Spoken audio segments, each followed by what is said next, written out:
Bab 1351. Pak Daniel. Bukannya beliau sedang dalam masa meditasi tertutup?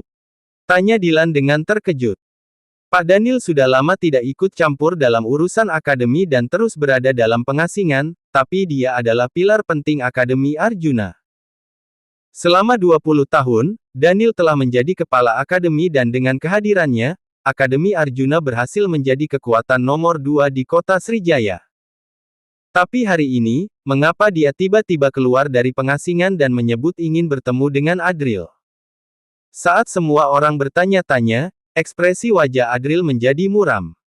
Sial, jangan-jangan Daniel mengetahui soal warisan iblis darah dan ingin memanggilku untuk menginterogasi masalah itu. Jika bukan karena alasan itu, apa gunanya Daniel mencari seorang mahasiswa baru sepertiku? Adril tak hanya mewarisi selera buruk dari seorang bajingan, tetapi juga sifatnya yang penuh curiga. Akan tetapi, bajingan ini juga orang yang cukup bijaksana. Ini adalah urusan keluarga Buana dan tidak etis jika dia ikut campur. Adril segera berkata dengan tenang, aku nggak akan pergi. Dylan telah membahayakan sesama teman akademi dan buktinya jelas. Kalau begitu, hukum saja sesuai aturan. Perlu apa memanggil kepala akademi? Aku nggak akan pergi. Aku datang untuk belajar, bukan untuk menjalani persidangan. Sebelum ada keputusan, aku nggak akan kemana-mana, lanjutnya. Setelah berbicara, tanpa memberi kesempatan pada Leoni untuk mencegahnya, Adril langsung berbalik dan pergi. Semua orang di belakangnya terdiam tak percaya. Ini adalah panggilan dari kepala akademi dan berani untuk tidak hadir. Haruskah kamu begitu keras kepala? Anak ini lebih berani dari aku, kata Leoni dengan kaget. Bu Leoni, belum paham juga, ya. Jelas saja dia ketakutan. Selama bertahun-tahun, setiap tahun aku menyumbang banyak dana ke akademi, membawa begitu banyak sumber daya. Kamu pasti tahu itu dengan jelas. Sedangkan dia, mahasiswa baru yang bahkan belum memberikan kontribusi apapun pada akademi. Pak Daniel jelas memanggilnya untuk membela aku, mana berani dia datang.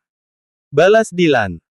Dylan tersenyum dingin setelah berkata demikian, seolah-olah dia telah menemukan alasan yang sempurna untuk dirinya sendiri. Dengan penuh keyakinan, dia pun melangkah menuju kantor kepala akademi. Guru, sekarang kita bagaimana? Tanya Weni dengan cemas. Mau bagaimana lagi? Ya, didiamkan saja. Leoni dengan cemas. Kata. Kemudian dia menghela napas dan lanjut berkata, Dylan memang licik tapi dia nggak salah dalam hal ini. Keluarga Dumin memang ahli dalam memanfaatkan peluang dan mereka banyak menyumbang sumber daya ke akademi. Leoni sedikit pusing ketika memikirkannya.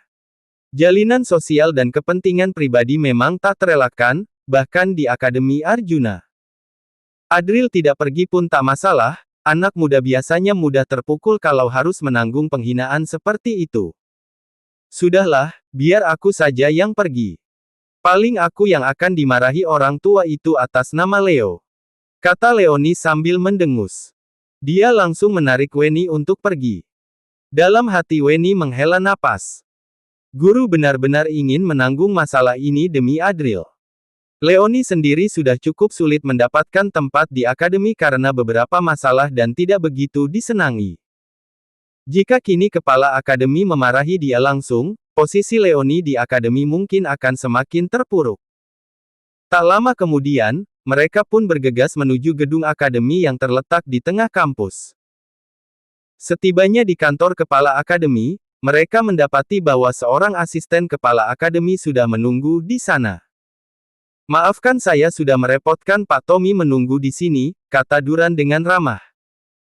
Melihat Pak Tommy, Dylan segera mendekat dan menyapanya dengan akrab, tampak jelas bahwa hubungan mereka cukup baik.